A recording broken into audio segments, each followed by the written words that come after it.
soy otorrino, les voy a dar la clase de ahora, ¿ya? A las 2 de la tarde era su clase, ¿no? Sí. Ya, entonces, voy a empezar, ¿ya? Entonces, siguiendo con las clases que tienen del sílabo, vamos a hacer las clases de lo que es fractura del hueso temporal, tomografía de oídos y parálisis facial, ¿ya? Entonces vamos a empezar con lo que son fracturas del peñasco. Entonces, más o menos para recordar lo que es la anatomía del hueso temporal, tiene muchas estructuras propias donde van nervios o vasos que van a estar pasando por esta estructura que es el peñasco, ¿no? Y hay que saber que en cuanto a lo que son los TEC, ¿no? Los traumatismos cefalocraneales, hay lesiones del hueso temporal, ¿no? Que generalmente ocurren en este hueso en el 30-70% de los casos. Generalmente lo más frecuente es que sean por accidentes automovilísticos, ¿no? Tenemos tres tipos de fractura, que son las fracturas longitudinales, fracturas transversales y fracturas mixtas, de las cuales las más frecuentes son las fracturas longitudinales, ¿no? Que son longitudinales al hueso del peñasco, que en otra imagen vamos a poder ver, y que sea de forma bilateral es un porcentaje un poco menor, que puede ser entre 8 al 29%. Entonces, tenemos esta imagen más o menos para que entiendan lo que es el peñasco, ¿no? En lo que es la calota craneana. Tenemos aquí lo que es el hueso temporal, ¿no? Que va de esta manera, ¿no? Anatómicamente, longitudinalmente lo podemos describir de esta forma, ¿no? Por eso las fracturas longitudinales serían de esta manera. A diferencia de una fractura transversal, ¿no? Si el hueso está constituido en esta forma en el cráneo, la fractura transversal sería de esta forma. Entonces, en cuanto a lo que son las estructuras que podrían comprometer una fractura longitudinal, podemos tener lo que es el antro, el aditus al antrium, la caja timpánica de lo que es la mastoides y hasta lo que es la trompa eustáquea, ¿no? En cambio, en un eje transversal está constituido básicamente por lo que es el conducto auditivo interno, lo que es parte de la caja timpánica y el laberinto, ¿no? Y lo que es el conducto auditivo externo parcialmente. Entonces, hablando de lo que son las fracturas longitudinales, ¿no? Tenemos que también están descritas como lo que son las extralaberínticas, que son paralelas al eje del peñasco, como les he mostrado en la imagen que ven aquí. Generalmente los signos y síntomas que van a tener estas fracturas son las laceraciones del conducto auditivo, ¿no? Como vemos en la imagen de aquí, va a haber hematotímpano porque va a haber sangrado en la caja timpánica, va a haber una disyunción de la cadena de los huesecillos, ¿no? Por la fractura y el golpe puede generar una disyunción, una desarticulación de esta cadena de huesecillos. Y por ende puede generar frecuentemente una hipoacusia conductiva, ¿no? En el audiograma cuando le hacemos al paciente. El 20% de estas fracturas también va a comprometer lo que es el nervio facial, ¿no? Sobre todo en el segmento horizontal del nervio que está distal a lo que es el ganglio geniculado, ¿no? Generalmente los pacientes pueden presentar también vértigo, pero básicamente por lo que es la conmoción del golpe que tuvieron por el traumatismo, ¿no? Por haber afectado alguna estructura del laberinto propio del hueso temporal.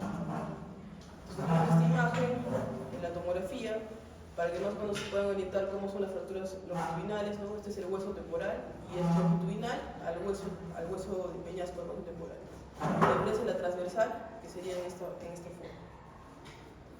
Entonces, para diferencia de las fracturas transversales, que son menos frecuentes, los síntomas son mucho más catastróficos para el paciente, ¿no? Van a presentar generalmente lesiones en lo que es el conducto auditivo interno y en lo que es el aparato cocleovestibular, ¿no?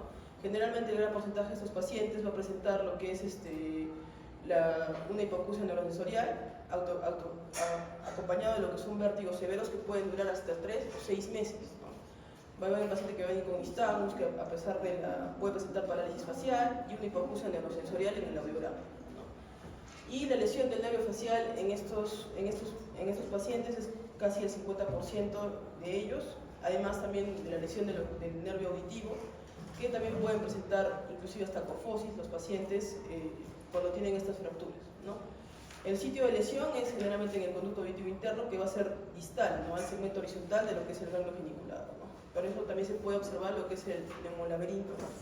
Como en esta imagen que ven aquí, ¿no? La fractura es transversal, está tomando estructuras de lo que es la cóclea, vemos acá lo que es el neumoencéfalo, que puede ocasionar lo que es un neumolaberítico, que se introduce aire a lo que es la cóclea y los canales semicirculares, ¿no?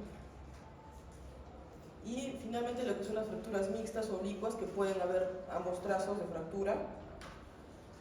La combinación va a ser de ambos síntomas, tanto van a presentar hematotímpano acompañado con parálisis facial, o pueden presentar laceraciones del conducto acompañado de lesiones cocleovesiculares, ¿no?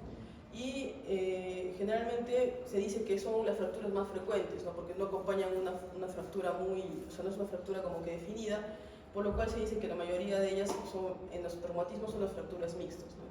Es más conocida como una tipo malaberítica, y generalmente en esos pacientes la parálisis facial es en el 100% de los casos.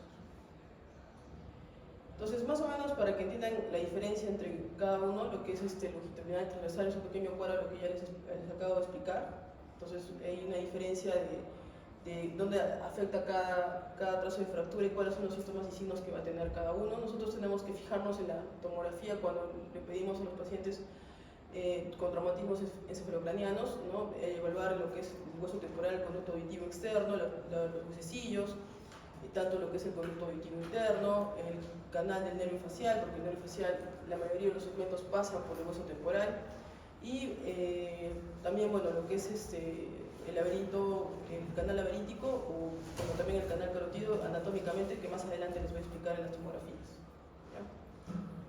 Entonces, ya vamos a lo que es el nervio facial. Voy a explicarles un poco lo que es el nervio facial. Bueno, imagino que ya saben esto por neurología. El nervio facial es un nervio mixto que va a tener componentes tanto motores, sensitivos y sensoriales, que va a tener tanto núcleos motores como órganos vegetativos, que van a ir hacia lo que es la glándula lacrimal y las fosas nasales, salivales, que van hacia las glándulas salivares, glándulas submandibulares, que más adelante vamos a ver, que también toman la parte del gusto con los dos tercios anteriores de la lengua, ¿no? Y bueno, en cuanto a lo que son sus ramas, tenemos que tienen ramas tanto parasimpáticas, gustativas y motoras, ¿no? ¿Por qué es importante? Porque cuando haya lesiones, generalmente por traumatismos, que ya lo hemos visto en las fracturas, va a haber lesiones en diferentes secciones de los segmentos del nervio facial, y cada una de ellas va a tener un síntoma y un síntoma que se va a realizar lo que es el topodiagnóstico para poder identificar a qué nivel se ha dañado el nervio facial y si ese nervio facial se puede recuperar o no se puede recuperar. Entonces, tenemos segmentos tanto intracraneales como lo que son en zona meatal, o lo que son extratemporales también, del hueso fuera del hueso temporal. Generalmente se dice que el segmento intracraneal mide entre 22 y 24 milímetros, y la parte ya meatal entre 7 a 8 milímetros. ¿No? Sabemos que desde el tronco cefálico para entrar hacia lo que es el hueso temporal, lo hace por el conducto auditivo interno, ¿no? Que hay unas estructuras muy importantes que van acompañando al nervio facial, ¿no? Que pueden ser lo que es el nervio vestibular superior, el nervio vestibular inferior, el nervio facial, el nervio coclear, ¿no? Y bueno, estas son estructuras anatómicas que están en el conducto auditivo interno, que se pueden ver en imagenología, que más adelante también les voy a explicar.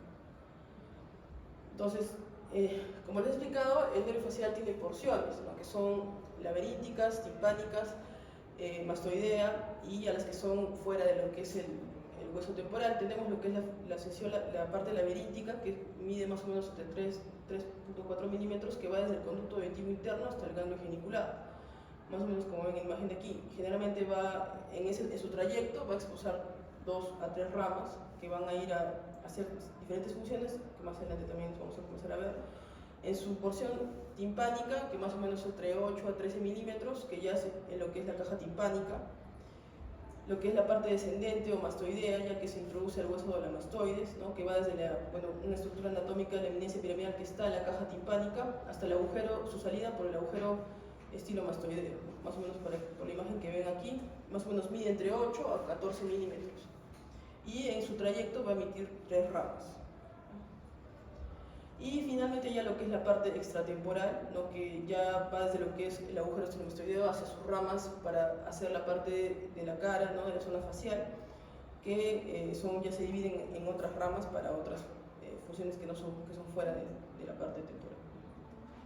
Entonces, entre las ramas que les he explicado anteriormente, tenemos las ramas que van a salir de estos segmentos, lo que son el nervio petroso superficial mayor, el nervio petroso superficial menor, el nervio del músculo del estribo, la cuerda del tímpano y bueno, una rama anastomática que va a ir hacia el 10º par, ¿no?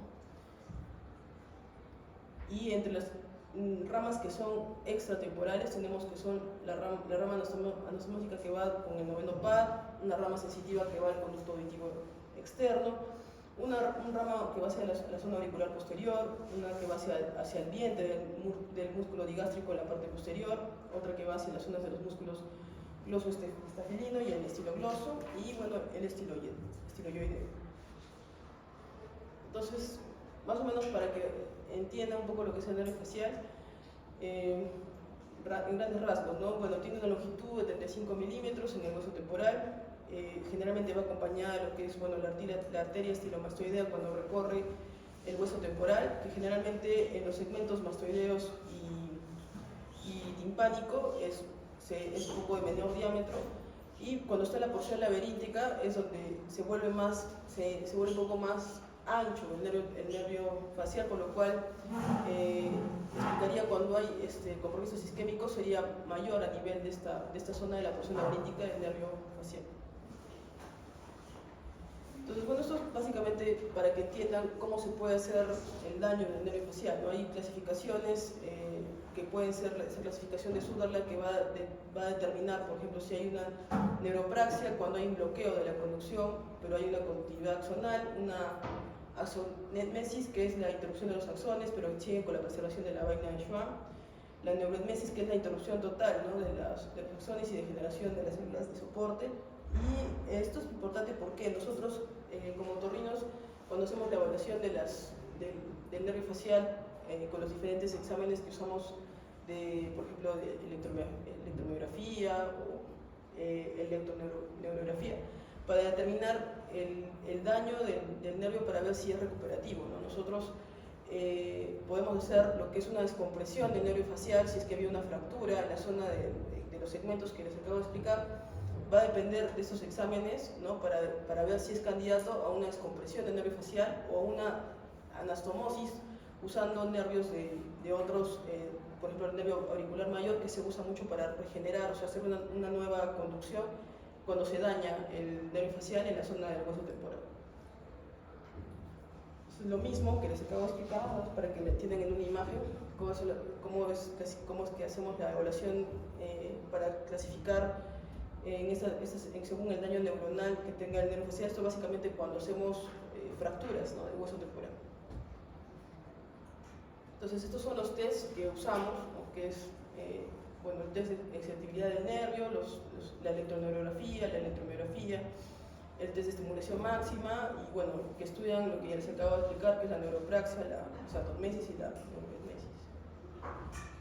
Entonces, hablando en general de las parálisis faciales, hay muchas causas, ¿no? Bueno, la más frecuente es la parálisis de Bell, ¿no?, parálisis idiopática de Bell, de la más frecuente que podemos tener en los pacientes, ¿no?, que tienen parálisis facial. Generalmente también tenemos otras de causas periféricas, como son las que vemos aquí, acompañado con lo que es la otitis media o mastoiditis, el síndrome de Reis-Hahn, las polineuropatías autoinmunes, ¿no?, y cuando hay también colesteatomas puede generar en algún momento por la compresión una parálisis facial. En cuanto a lo que son la parte, bueno, a diferencia de la parte central, que son otras lesiones, por ejemplo, que pueden ser tumores que están en la parte del tronco cefálico, puede haber accidentes cerebrovasculares que también generen lo que es la parálisis, a diferencia de la parálisis facial periférica, lo que es la parálisis facial central, ¿no? Entonces, las causas de trauma que les acabo de explicar, que la más frecuente que tienen que tener en cuenta es la fractura del hueso temporal, porque la mayoría de sus segmentos del nervio facial pasan por el hueso temporal. Bueno, de causas endocrinas, bueno, la diabetes, el hipertiroidismo, entre otras causas también las causas infecciosas que tenemos lo que es, en nuestra área, lo que es la mastoiditis, las otitis externas malignas, que en algún momento pueden generar también parálisis facial en los pacientes diabéticos, ¿no? Lo que es el síndrome de Reis-Hahn, que ya les acabo de explicar, y otro tipo de los otros tipos de virus que podemos ver ahí. Las causas tumorales también, como puede ser el colesteatoma, que es un tumor, bueno, no es un tumor propiamente dicho, sino es básicamente un tejido que se comporta como tumoral, por lo cual puede presentar al momento de hacer una resección, una resorción ósea en la zona del hueso temporal, presentar también parálisis facial en pacientes que no se han tratado a tiempo. También lo que son tumores como el neurinoma del nervio facial, hay también, bueno, los meningiomas, los globos de la yugular que pueden generar también cuando entran en la zona del hueso temporal una parálisis facial. Y bueno, las causas diferentes que pueden ver ahí, que pueden ser tóxicas, idiopáticas, como otras enfermedades como el síndrome de Guillain-Barré, que generalmente puede generar una parálisis facial bilateral, ¿no? Periférica.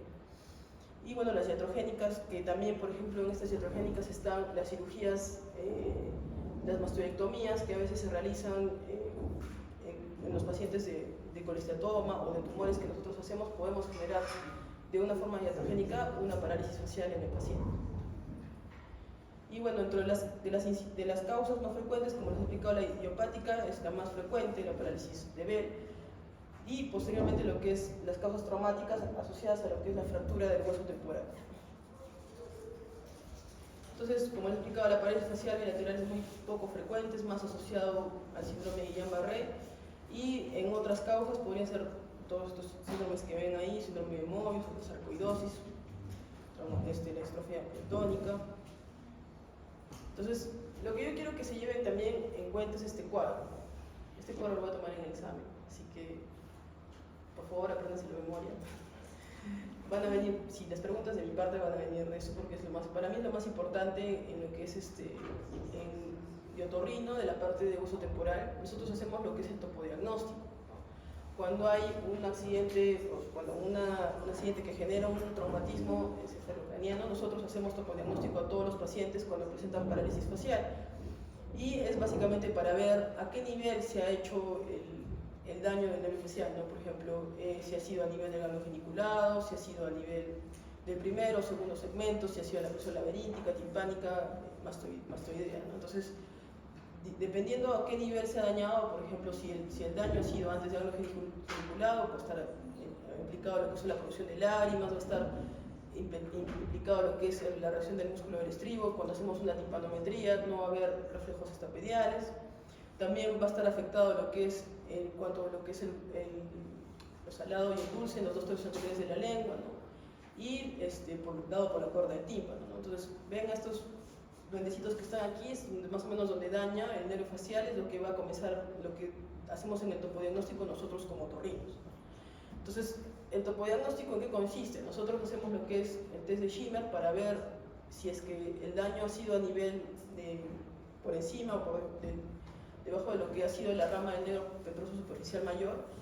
Entonces, hacemos el test de Schimmer, que es básicamente pues, colocar estas tiras en la zona del párpado inferior con fluoresceína para medir en el paciente la producción de lágrimas, ¿no? Y bueno, eso nos va a indicar si es que también ha sido afectado, ¿no?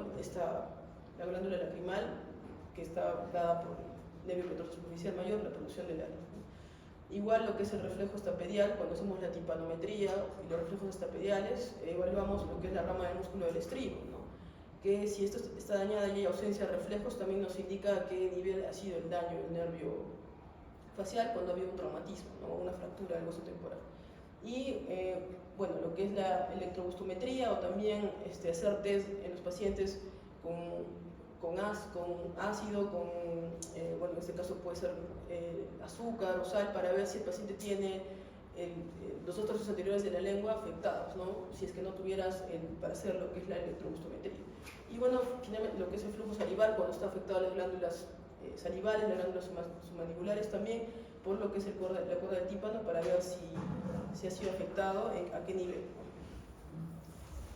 Entonces, posteriormente a hacer el topodiagnóstico, nosotros hacemos un examen funcional de este séptimo par de lo que es el nervio facial, haciendo no toda la inspección de ver la simetría facial, el borramiento de los ojos frontales, para ver si ha habido borramiento del surco nasogeniano, si hay descenso de la comisura bucal, ¿no? Va a haber maniobras al paciente de hacerle decir que eleve las cejas, que trate de mostrar los dientes, que eleve el ala nasal, ¿no? Que silbe, que haga básicamente movimientos del rostro para ver efectivamente si es una parálisis facial periférica.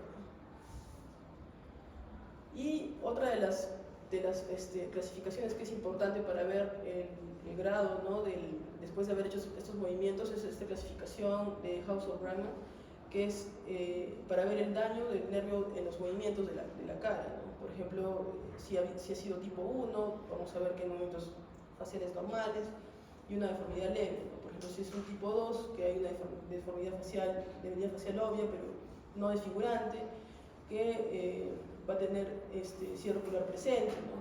Por ejemplo, si es un tipo 3, ya es una debilidad facial obvia, desfigurante, ¿no?, sin movimiento de la frente. Luego, si es tipo 4, cuando hay una parálisis facial que es desfigurante, en reposo. Severa, si es que hay marcada hipotonía y no puede cerrar los ojos el paciente. Y bueno, en total, cuando hay una parálisis total facial completa y hay una atonía de toda la musculatura facial, ¿no? Y bueno, lo que es la parálisis facial idiopática o de Bell, que también hay que tenerla en cuenta para diferenciarla de lo que es la traumática, que nosotros tenemos que evaluar con el topodiagnóstico. Esta simplemente es una parálisis facial idiopática que es la más frecuente, que ya me imagino que también la han visto en neurología antes, ¿no? Bueno, que es de evolución aguda, pero de curso limitado, generalmente es de rápida instalación, con pocos síntomas asociados y generalmente es de recuperación espontánea con tratamiento de rehabilitación que se le da al paciente, ¿no? Igual, generalmente, bueno, estas son generalidades de lo que es la parálisis facial idiopática. Generalmente es unilateral, el compromiso bilateral es menor y a veces hay una historia familiar de por medio, ¿no? Igual, en la etiopatogenia generalmente se dice que es de inestabilidad vascular autonómica y puede haber espasmos de las arteriolas nutrientes, isquemia secundaria o edema del nervio, inflamaciones autoinmunes, o también puede ser de causas hereditarias. Igual, bueno, esto para que más o menos haya de lo que puedan entender lo que es la etiopatogenia de la parálisis facial idiopática. Generalmente tiene buenas respuestas a la corticoterapia y a los antivirales como la ciclovir, ¿no? Y nosotros tenemos que hacer un buen examen, ¿no?, para este tipo de parálisis facial idiopática, lo que es la historia clínica, examen físico, radiológico, también el topodiagnóstico, audiológico y con un test de electromiografía también en los pacientes. Hay un diagnóstico diferencial, por ejemplo, en la parálisis facial idiopática no va a presentar hipoacusia el paciente, no va a presentar vértigo y no es de evolución, el tipo de evolución a diferencia aquí es una evolución aguda, es súbita, a diferencia de otras parálisis faciales periféricas que ya vamos a ver más adelante, a diferencia de las tumorales, por ejemplo. Igual, como les he explicado, el hipoacusia y vértigo tienen que tenerlo en cuenta para la diferencia en esta parálisis facial idiopática. Por ejemplo, parálisis facial idiopática de Bell también es muy importante recordar lo que es el síndrome de Reis-Hahn, ¿no?, que los pacientes van a presentar parálisis facial y van a presentar lesiones oculares en toda la zona del pabellón auricular y en el tercio exterior del conducto auditivo externo. Estas lesiones no se presentan en los dos tercios interiores del conducto, los dos tercios anteriores al conducto auditivo externo y tampoco en la membrana timpánica, ¿no? Solamente son netamente en la zona de Reis-Hahn, ¿no?, que es en esta zona del pabellón y en el tercio externo del conducto auditivo externo. Bueno, esto en la imagenología también es importante para ver el tema si es que hay alguna lesión tumoral, bueno, para diferenciar si es que ha habido también alguna, más que todo para hacer la diferencia con los neurinomas que pueden presentar los pacientes para hacer un diagnóstico diferencial. Igual, bueno, esos test que también el test histopatológico, un test electrodiagnóstico. Y bueno, nosotros que básicamente les he explicado que es el traumatismo facial, que nosotros lo vemos como otorrinos, ¿no?, que es la causa traumática más frecuente, la fractura del hueso temporal. Generalmente, como les he explicado, una fractura en los pacientes que presentan TEC, la mayoría, el 50% de los pacientes va a presentar fracturas del hueso temporal, generalmente unilateral. La gran mayoría son longitudinales. Y bueno, otras causas que pueden ser también lo que es el barotrauma por isquemia, fracturas de mandíbula, bueno, traumatismos en el recién nacido. Entonces nosotros tenemos que ver que en las fracturas, como les he explicado, básicamente las fracturas transversales es donde más daño va a haber en el nervio facial, ¿no? Que generalmente donde se va a dañar va a ser la fractura más frecuente, va a ser en la zona del ganglio geniculado y en el canal de Fallope, ¿no? Entonces esa es la zona más frecuente que se daña cuando hay traumatismos el nervio facial en las fracturas transversales. Esas ya son lesiones iatrogénicas que les he explicado, que pueden ser por causas quirúrgicas. Generalmente, bueno, la causa más común, generalmente dicen que es por una parodonticectomía. Actualmente ya hay otras tecnologías que ayudan a que no haya, hay sensores del nervio facial que evitan que se dañe el nervio facial. Pero antiguamente había muchas lesiones por esta cirugía, igualmente cuando hacemos mastectomía o timpanoplastías, o las canaloplastías, cuando había exostosis en los conductos auditivos externos, había muchas lesiones del nervio facial, ¿no? Igual con otras, cuando hacemos las cirugías del neurinoma del acústico o las cirugías del implante coclear, que actualmente las hacemos con un sensor que es sensor del nervio facial para no lesionar este nervio cuando se hacen estas cirugías. Como les he explicado, la parálisis facial de origen tumoral puede ser lo que es el neurinoma del acústico, el neurinoma del facial, que son las cosas más frecuentes, seguida por el glomus timpánico y el glomus yugular, ¿no? El neurinoma del facial, bueno, es un tumor que va a estar bien encapsulado, generalmente no es de menor crecimiento a diferencia del neurinoma del acústico, que el crecimiento es un poco más anual, es un poco mayor a diferencia de este neurinoma del facial. Generalmente, bueno, el compromiso básicamente va a ser también en la zona del hueso temporal. Los segmentos más frecuentes es el segmento timpánico y el segmento mastoideo, que van a estar comprometidos cuando hay este neurinoma facial. Obviamente se tiene que hacer tomografía y resonancia para poder hacer el diagnóstico. Se dice que en la resonancia vamos a ver este signo, que es el signo de triple de sello, que se va a ver, ¿no?, la tumoración del neurinoma del facial, a diferencia del neurinoma acústico, que más adelante lo voy a explicar. Igual de lo que son las cosas infecciosas, tenemos lo que es, bueno, la otitis media aguda, cuando no está bien, el tratamiento no es adecuado, puede llevar al paciente a una mastoiditis, de una mastoiditis se puede llevar a hacer una petrocitis, y todo puede llegar a ser también una parálisis del nervio facial por causa infecciosa. Igual el colesteatoma, bueno, las otitis externas malignas, como ya les expliqué también el síndrome de Rosenbaum, y bueno, otras menos frecuentes como son, bueno, la mucomicosis, la TBC ótica, sífilis. Y bueno, lo que es la parálisis facial en el niño, que bueno, generalmente cuando es congénita suelen ser completas, no se recuperan y comúnmente se asocia con malformaciones cervicofaciales.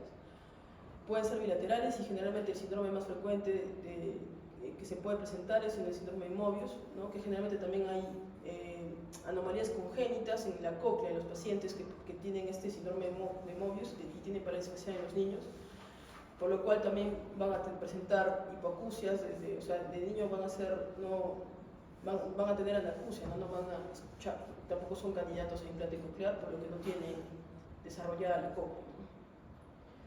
Igual, bueno, en cuanto a lo que es de la infancia, la incidencia menor en el adulto, también pueden presentar parálisis facial de Bell en un menor porcentaje. ¿Hasta ahí tienen alguna duda? ¿Algo que quieren saber de lo que les acabo de explicar?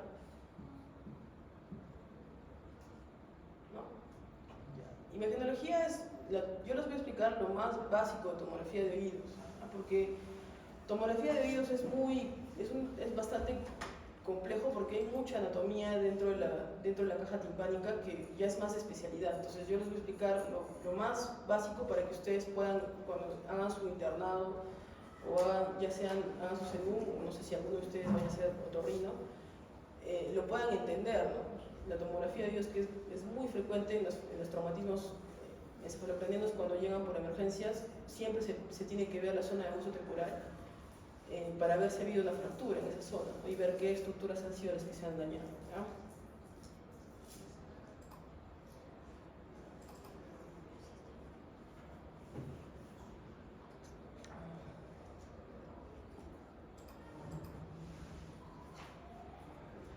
Entonces, les voy a explicar la tomografía. ¿Dónde está? Vamos a ver.